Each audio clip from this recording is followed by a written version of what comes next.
Chúng mình đã đến Paris rồi. Tóc của mình.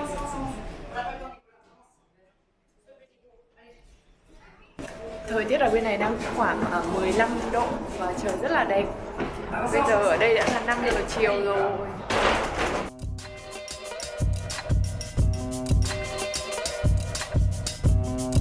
Sortie, livraison bagages, correspondance vers Terminal 2 pour votre sécurité. Hiện tại thì Linh đã đến sân bay Charles de Gaulle và đang đợi hành lý ở đây rồi. Hôm nay là một chuyến bay rất là thuận lợi bởi vì là không hề bị delay và đến rất là đúng giờ. Thời tiết thì đẹp. Bây giờ đang là khoảng 15 độ ngoài kia và mình đã chuẩn bị quá kỹ một chiếc áo dạ cashmere như thế này nhưng mà có vẻ hơi nóng đi phải. Sau bất cứ chuyến bay nào thì mặt cũng phờ phạc hơn và hôm qua thì ngủ ít để ra sân bay nên là mắt thì thâm quầng như thế này. Mình đã lấy được một nửa số hành lý, đã đến cổng ra đón xe của sân bay rồi. Thực sự đây là một chuyến đi khá là may mắn cho đến bây giờ bởi vì mọi thứ đều suôn sẻ, không bị delay, bị thất lạc hành lý. Lần này Linh đi của hãng không Air France và là đi hạng ghế thường thôi, không phải là ghế business như lần trước. Tuy là mình khá là mỏi nhưng mà khi mà đến đây thì mình lại thấy khỏe và đỡ mệt hơn lần trước. Linh không biết tại sao nhưng mà có thể là do bây giờ mình đã quen hơn và thời gian này mình cũng tập luyện workout nhiều hơn nên là cái thể lực nó khỏe hơn.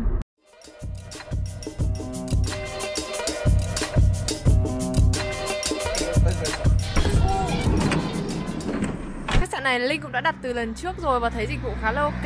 Đây là khách sạn Golden Tulip ở số 50 đường Richelieu các bạn nhé. Vị trí này rất là trung tâm và khách sạn này cũng rất xinh nữa.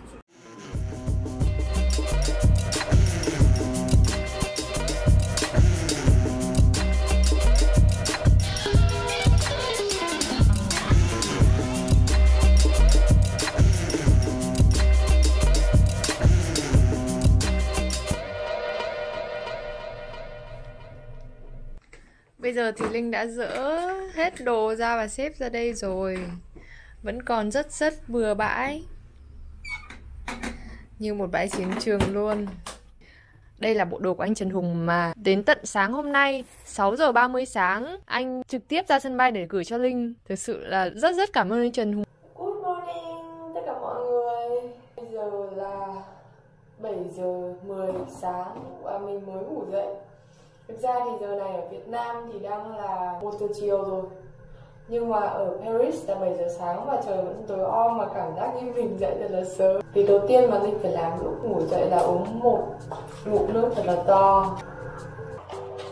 Linh có mang theo dầu gội của Kiehl's dạng travel size. Hay là mình đi tắm đây. Rồi, trước khi Paris thì Linh đã ngứa tay mà nặn mấy con mụn nhỏ trên trán và bây giờ nó để lại mấy vết thâm như thế này. Khi ở Hà Nội thì Linh hay nặn ở The Orchid Beauty Center nhưng mà bây giờ vào Sài Gòn thì không biết nặn ở đâu nữa nên là nhiều lúc tái máy.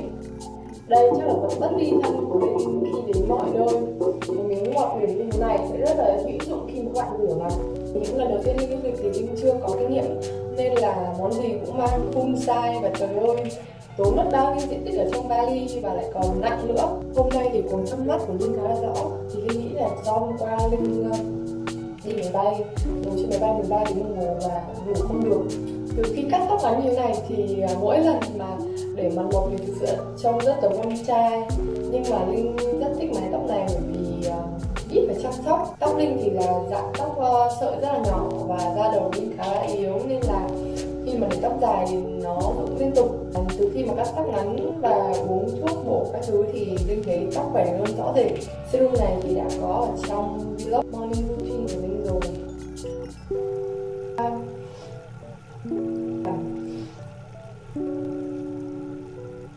Dầu dưỡng da của Shuemura rất là đỉnh nha các bạn. Linh thử dưỡng da bằng oil và nhiều bạn lầm tưởng là dưỡng da bằng oil thì sẽ dễ bị dầu ở trên mặt hơn, nhưng mà Linh thấy thì dưỡng bằng dầu thì không hề bị như vậy. Nghĩa là buổi sáng khi mình ngủ dậy thì da vẫn có cái độ ẩm nhất định chứ không hề bị dầu loang lổ trên mặt, bởi vì là da mà ít dầu nghĩa là nó bị thiếu ẩm, và khi mình đã dưỡng da đủ ẩm thì da sẽ không ít thêm dầu nữa và lỗ chân lông cũng không bị nở to ra.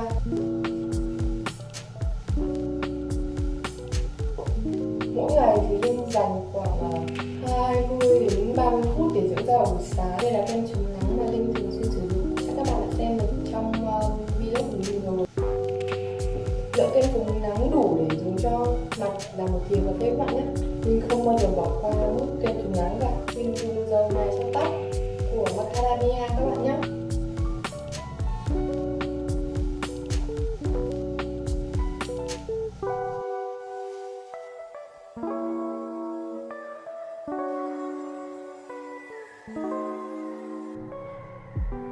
Đói quá. Bình thường thì Linh sẽ make up luôn, nhưng mà bây giờ siêu đói. Và cứ lúc nào đói là Linh phải ăn luôn, nếu không thì sẽ bị đau dạ dày mất. Mình sẽ ăn nó các bạn. Hôm qua thì Linh mới mua bánh mì thôi và không có gì ăn kèm, nên bây giờ phải chạy ra cái siêu thị nhỏ nhỏ đối diện để mua một chút đồ ăn kèm nữa.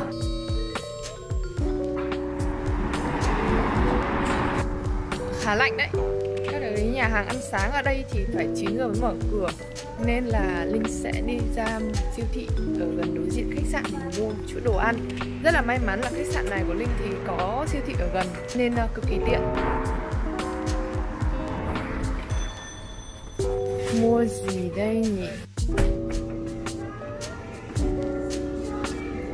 Đây là loại chi giống Linh ăn ở trên máy bay, Linh thấy khá là ngon. Và mua một chai sữa. Ở trong siêu thị thì họ hạn chế sử dụng túi ni lông thì phải mua, và Linh cũng không muốn sử dụng túi lông nên là cầm tay hết về luôn. Thôi, bánh mì ở đây, cặp phô mai vừa mua xong và sữa nữa. Mình sẽ ăn sáng xong quay trở lại make up với các bạn nhé. Bây giờ thì đã là 8 giờ 30 và Linh phải make up cho một cái buổi shooting hôm nay ở nhà hát. Dùng nền Dior Backstage mọi người nhé. Đây là foundation mà Linh cực thích ở thời điểm hiện tại, bởi vì lớp finish của nó đẹp và có một cái độ glow nhẹ rất tự nhiên. Đây cái màu da. Mình chỉ có 1 tiếng để make up. Hôm nay thì Linh sẽ mặc chiếc váy mà Linh mượn của anh Thùy Khánh. Chiếc váy được đính rất là nhiều NARS Creamy Concealer. Phần khuyết điểm lớn nhất của Linh là bọng mắt thì cuối cùng thâm.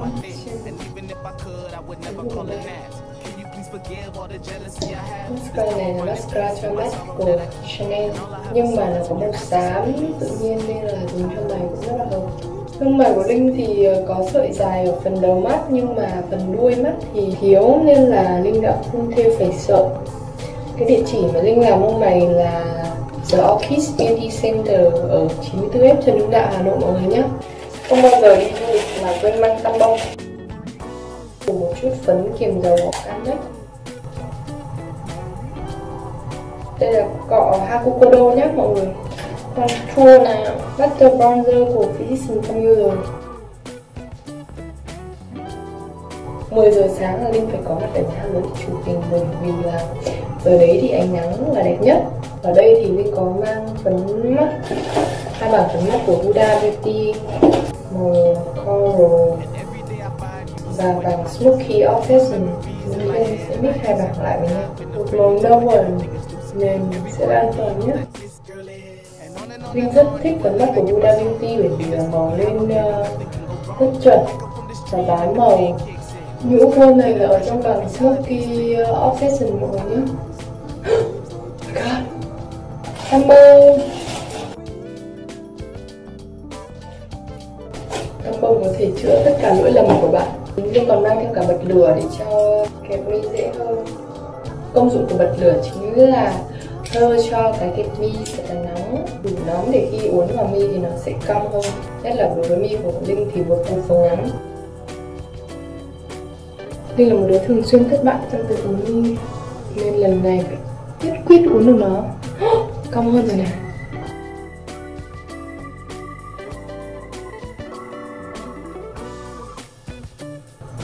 Đây là dòng The Hyper Curl bla. Nói chung là Linh cứ nhìn thấy cây màu kính đen này thì Linh mua thôi. Bảng này bạn có thể vừa đánh contour vừa đánh má được. Linh nghĩ là Linh sẽ mix bảng này với cả bảng má của Anastasia màu cam, còn một chút màu cam nhạt. Đấy, hai của Anastasia màu rất đẹp, một chút highlight của Shu. Những này thì lớn hơn để khi mà chụp hình xa thì vẫn sẽ rõ. Người thấy không? Sự là cái mắt rất là căng thẳng nên là Linh không nói được gì.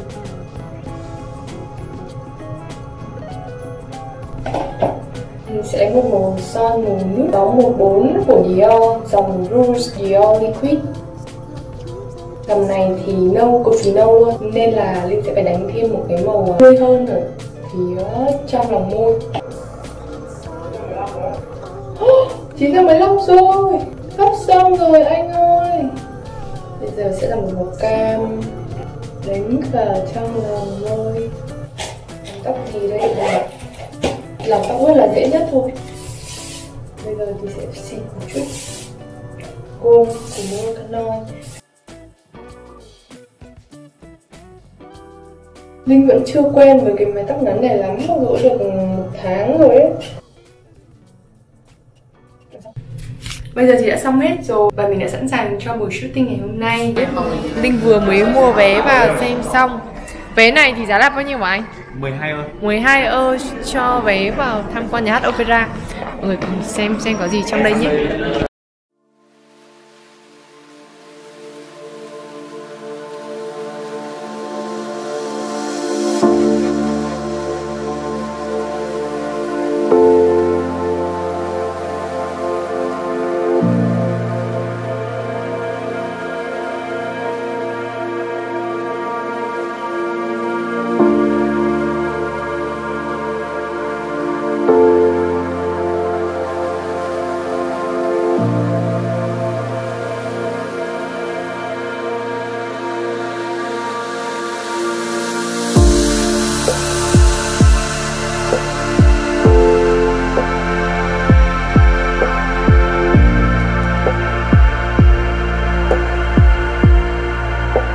Đây chính là căn phòng mà Linh sẽ chụp ảnh đây. Đúng là buổi sáng thì ánh sáng xiên vào trong đây rất đẹp. Đẹp quá. Từ đây nhìn ra quảng trường của nhà hát lớn.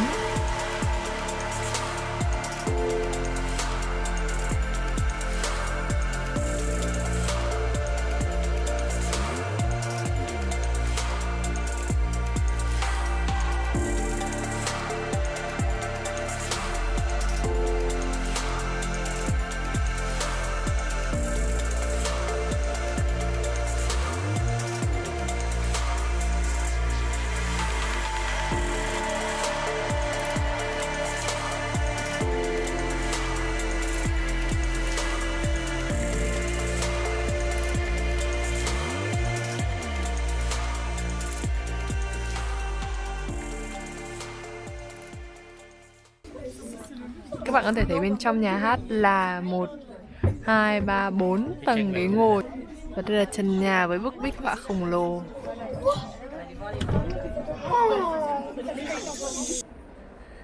Mọi người ơi, Linh vừa hoàn thành xong photoshoot đầu tiên ở đây với một chiếc đầm dạ hội rất đẹp. Và cũng chỉ trong hơn 1 tiếng đồng hồ thôi. Rất là may mắn là hôm nay thời tiết ở Paris đẹp, nắng đẹp, trời trong và cảnh ở nhà hát opera thì không còn gì phải nói nữa rồi. Bây giờ thì Linh sẽ đi ăn trưa luôn. Mình sẽ mọi người follow mình nhé.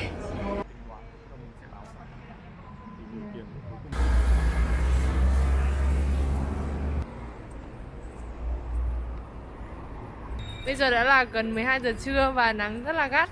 Tuy nhiên thì với thời tiết này thì nắng lại là rất là ấm và dễ chịu. Mà dù vậy thì bởi vì chưa quen với cái thời tiết lạnh nên là Linh vẫn bị chảy nước mũi. Mỗi lần đi nước ngoài thì Linh đều phải đi bộ rất là nhiều. Thế nên là Linh luôn luôn mang theo một đôi giày sneaker khi đi chụp hình. Một lần Linh đi bằng một đôi bốt cao và phải đi bộ rất là nhiều. Và trời ơi, những ngày hôm sau đau chân không thể tả được.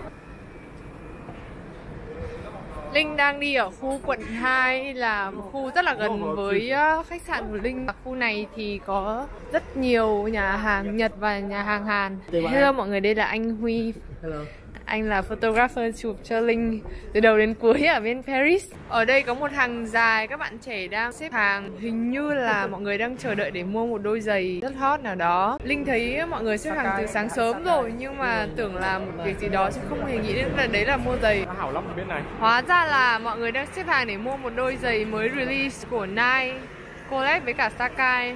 Đây là store của Sacai, chỉ cách khách sạn của Linh một vài bước chân thôi. Chứng tỏ đây là một đôi giày thực sự rất là hot nên là mọi người mới xếp hàng như vậy. Đây là nhà hàng Nhật Kunitoreya. Hôm qua thì Linh mới ăn nhà hàng này rồi nên là trưa nay thì mình nghĩ là mình sẽ đổi qua ăn nhà hàng Hảo Long. Nhà hàng Hảo Long này thì có đồ Trung Quốc và cả đồ Việt Nam nữa. Phục vụ này vẫn là bạn từ lần trước Linh đến đây và đã gặp. Em nhớ. Vâng, chính là bạn ý.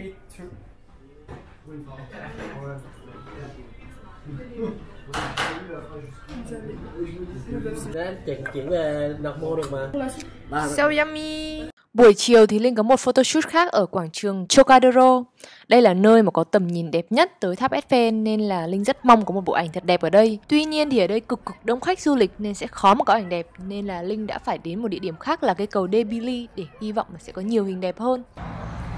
Đây là một trong những cây cầu bắc ngang qua sông Sen mà có một cái tầm nhìn khá rõ đến tháp Eiffel. Linh nghĩ đây cũng là một góc chụp hình rất là lý tưởng nếu ai muốn lấy hình mà có tháp Eiffel bên cạnh. Đi bộ một đoạn khá là dài từ Trocadero đến đây để chụp được một bức hình. Bởi vì là quảng trường Trocadero thì rất là đông và nắng thì đã xuống mất rồi. Ở đây thì vẫn còn nắng này. Trên chiếc cầu này thì cũng có rất là nhiều khóa của các cặp đôi treo ở đây. Tuy đây không phải là chiếc cầu khóa tình yêu huyền thoại nhưng mà hình như là trên chiếc cầu nào ở đây thì cũng có những cái ổ khóa như thế này.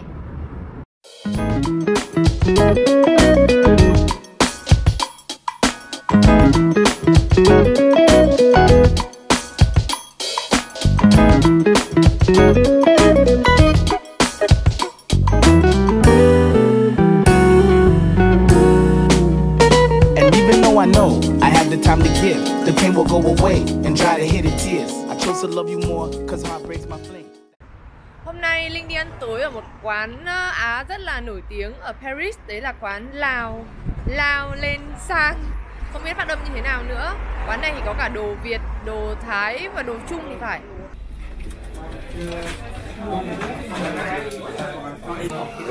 Hello. Mọi điều kiện thời tiết à? Dài thế.